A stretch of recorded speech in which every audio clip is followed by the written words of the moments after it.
Hey there, it is Faith Talk Live. I'm Rick Probst. And I'm Dan Ratcliffe. Merry Christmas. Yes, and the doctor is in. Dr. Gary Layne there from Functional Christianity. What a ministry he has. And if you'll check out his Facebook page, he's got a commercial, which we don't want to talk about here in just a few, about the steps on what your wife wants for Christmas. We'll talk about that in a second. How are you, doctor? I'm so well, not a doctor. That's your line. That's your cue, Dan. Not a doctor. I completely forgot. Not a doctor. That's okay. Yeah, things are going really well. It's busy this time of year, isn't it, for everybody and everything? And I think we're all trying to adjust to what Christmas is going to look like this year.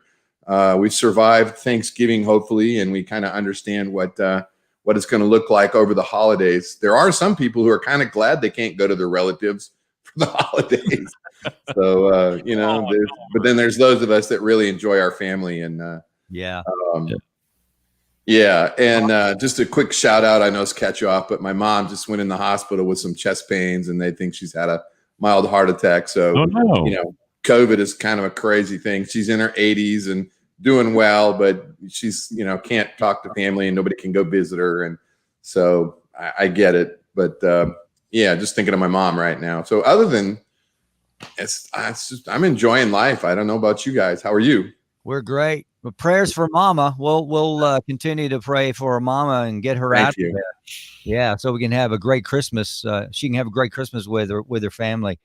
Yeah, good. We've been doing this for Christmas, just asking our guests just a couple of quick questions, and we get right on into the meat of what's going on. Your favorite Christmas movie? Go. Holiday Inn or White Christmas. Bing Crosby, Danny Kaye. Sisters.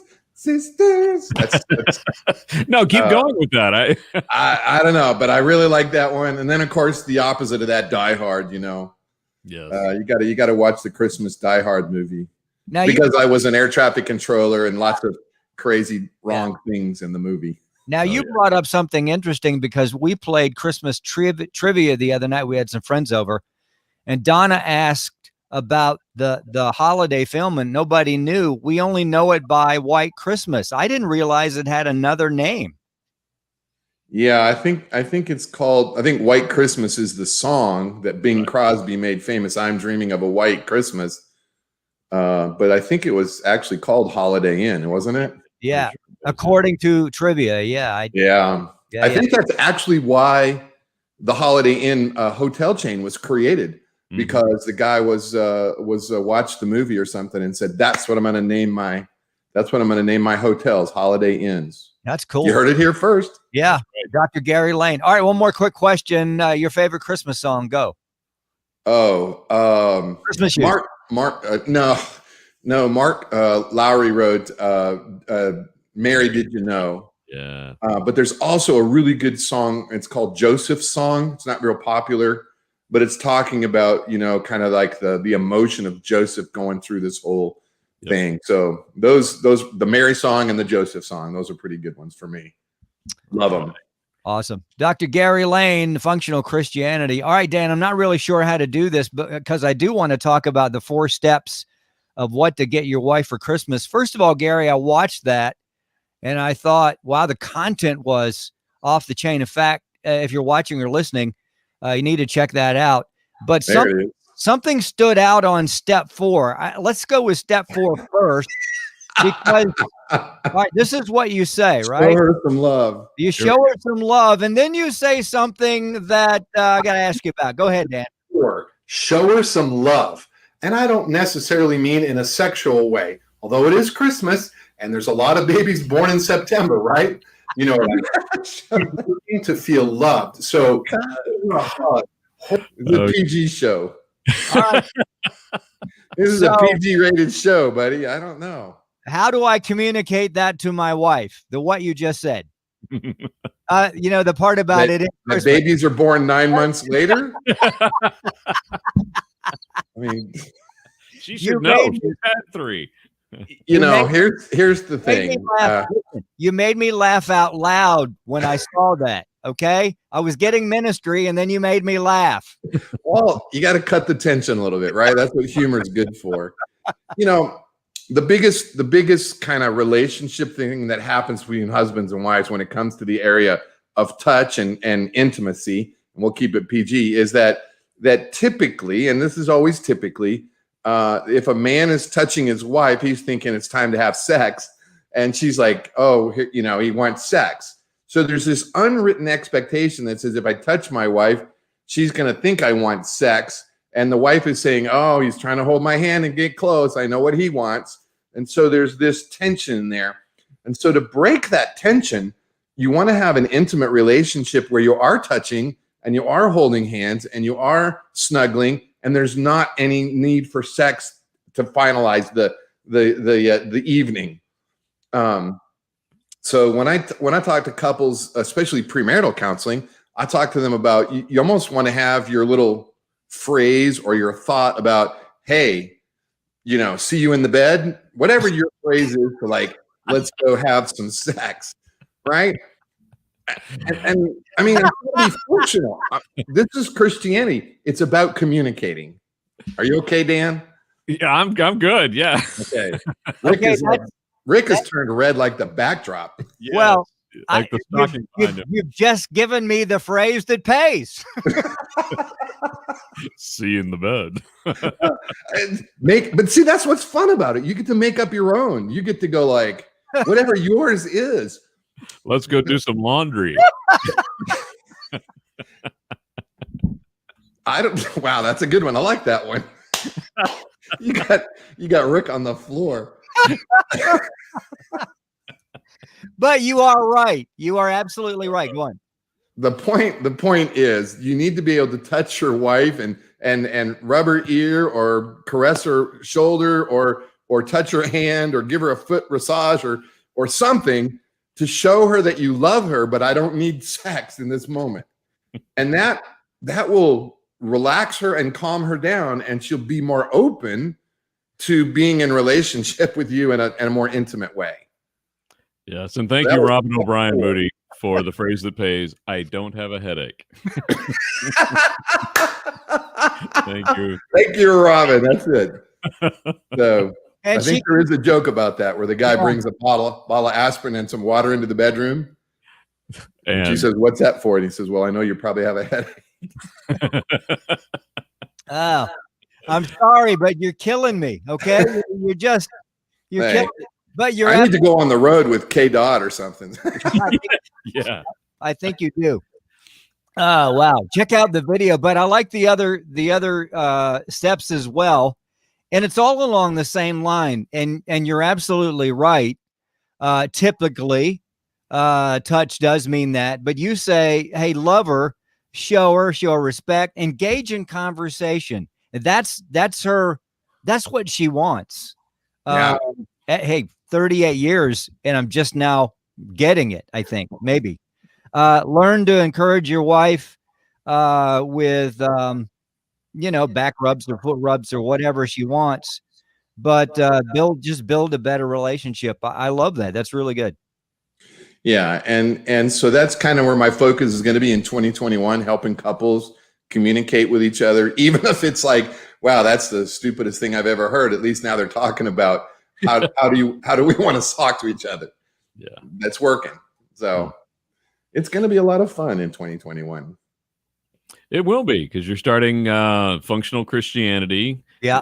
Getting away from Grace Ministries and starting functional Christianity. And so we've said it before, but let's tell folks how they can be a part of that and what you're going to be offering them. Yeah. And so functional Christianity is trying to be that very functional. How does Christianity make a difference in your everyday life? So I'm going to be concentrating on that. Our website is functionalchristianity.com.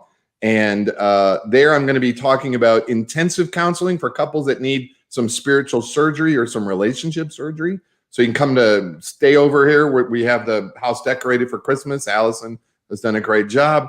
And so we'll be in intensive weekends for individuals, for couples, for people in really stressful situations in their relationships. And then I'm going to put out a lot of YouTube videos. So if you go to YouTube and find Functional Christianity, or you can go to functionalchristianity.com and find our YouTube channel. Both of those. And I'm doing some stuff on Facebook and other social media platforms as well. Those are the main ones, though. All right, Doc, we talked about 4 steps on what to get your wife for Christmas. And, some folks, their primary ministry is all about, hey, guys, what you can do for your wife. Well, let's flip that because there is another side. Can you give us what the wife should get for the husband? Or is it just one thing? Well, there's one biggie in there, I'm sure, but that was still step 4 in that one as well. But for women to relate to their husbands, it's more about. It sounds terrible. The way I phrased it was, don't discourage him. For men, we want to know that our wives are on our team, that they're for us, that they're safe, that they're not going to condemn us or ridicule us. Or, we call it like nag us or pick on us. We say, oh, our wife doesn't respect us.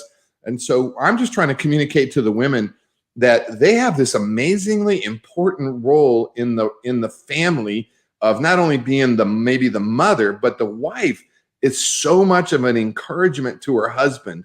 And she can, what is the saying? Behind every good man is a great woman. He needs to know that she's for him. So encouragement, he needs a lot of encouragement. We're just lots of little insecure baby boys inside trying to act all mean and tough, but we really want our wives to support us and maybe not nag us is a bad word, but rather than saying, hey, go take out the trash, that's telling us what to do. Invite us into saying like, hey, honey, could you help me by getting the trash out before tomorrow? Something like that. So instead of saying, go take the trash out, which now you sound like my mother. Yeah. Invite me into helping. Help me feed the kids. Help me do this. Help me do that. Instead of go, why haven't you gone and done the lawn yet? Maybe that makes some sense. That's good. That's good, Gary, because I talking to Kathy when she used to work in the ER, and of course, working with nurses, she worked with a lot of females. She used to always come home and tell me how the other nurses would always talk bad about their husbands with the other women, and it drove her crazy. And it made me feel good that she's like, oh, my husband's not that way. And it's not that I'm a great person. It's just you want to build your husband up, not tear him down.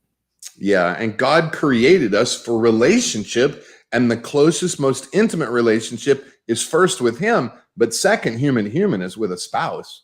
I mean, that's why he created Eve. He said it's not good for man to be alone, but he didn't do it so that she could tear him down. She was supposed to build him up. So you are one as a family. If you're talking bad about your spouse, you're talking bad about yourself. Mm. Yeah. That's so good. Dr. Gary Layne, Functional Christianity. Dan will put the website up there. You can follow him on Facebook as well. Check out the videos that we just talked about. All right, let's talk about your Christmas. What are you excited about? No doubt, spending time with your family. Are you going to be able to have, this is probably a ridiculous thing even to ask, are you going to be able to have every single person over at your house this year? Or I know you've got kids everywhere. What's going on for you? Yeah, so we'll have 3 of my kids. Their boyfriends and spouses, and so on, and a couple of grandkids over. My mom and dad are supposed to be leaving for Florida tomorrow to move down there. So we've had Christmas this past weekend with them. So yeah, we'll have Christmas Eve here at my house. And then Sunday morning, Christmas morning, we're going to drive up to Allison's mom and dad and sister and have some time with them. And then Lord willing, and the governments or whoever are in charge of travel, we're supposed to be jet setting out for a few days and for some fun and sun if we're allowed. Nice. So, that's awesome. Busy. How is it? I mean, your parents going to Florida, was that something that they've always wanted to do? And I'm sure you're okay with it. I mean, they're adults, are going to do what they want, but that's a tough thing being around for so long right there near you. Now they're going to be what? How many hours? Yeah, they'll be about an 8-hour drive away. I think it's good for my dad to get away from he's 86 and finally maybe going to retire. He's been retired for a lot of years, but it seems to be a lot of things to have to do. Somehow when you get retired, evidently there's more work than you could ever keep track of. So he's moving down. I have a brother that lives in Daytona Beach. So he's going to be there with them. So now it's a mixed blessing. It's gonna, sad that I miss them, and they're technologically okay, so we FaceTime and things like that. The good side for me is I guess I don't have to go and haul wood up the stairs and fix things at their house. So kind of a mixed blessing. I love doing that kind of stuff for them, though. If I can fix the fridge or fix the dishwasher, that's kind of what a good son does, I guess. So if you need a handyman, call Gary Layne, 404-995-300. Tell Shamso to ask for him. That's right. Yeah, I can fix your refrigerator. I can fix your dishwasher. Hey, I do need a handyman. So when are you leaving? I'll get you before you go. Yeah, I think we're heading out the 26th, God willing. So. All right. Well, I'll have a list when you get back then. Yeah, no worries. Yeah. Come on over and on the Probst Ranch and we can talk about step 4 there about the woman that we talked about. He's hung up on that step 4 there, Dan. I don't know. He is. He has Donna in the background. You can't see her, but he brought her in just to watch this. Hey, yeah, and I'm going to. Are you going to write a book about this? Because I need to get her a couple copies. I am working on a book. Yeah, I am working on a book. Making sense. Yeah, I'm working on a book, but I don't know. I'll put a chapter in the Rick Probst chapter. There you go. Hey, and the next time you do a commercial, don't forget about Dan and I. So we want to be a part of. I mean, if you need, props or comedy relief. Yeah. People that walk by, that kind of thing. Yeah, absolutely. Hey, you're the famous guys. You're the ones that are on The View, the Christian View, and stuff like that. Well, our 3 fans did watch that day. Thanks, Mom. It was actually that's 2 more than I have. So there you go. That's not true. Functional Christianity, Dr. Gary Layne. Check him out on YouTube and Facebook and his website. Hey, Merry Christmas. We love you, Doctor. We'll talk to you. Have you on the show many times in 2021. And have a great Christmas. We got to take a break. We'll be back. I'm Rick Probst. And I'm Dan Ratcliffe. This is Faith Talk Live. Merry Christmas.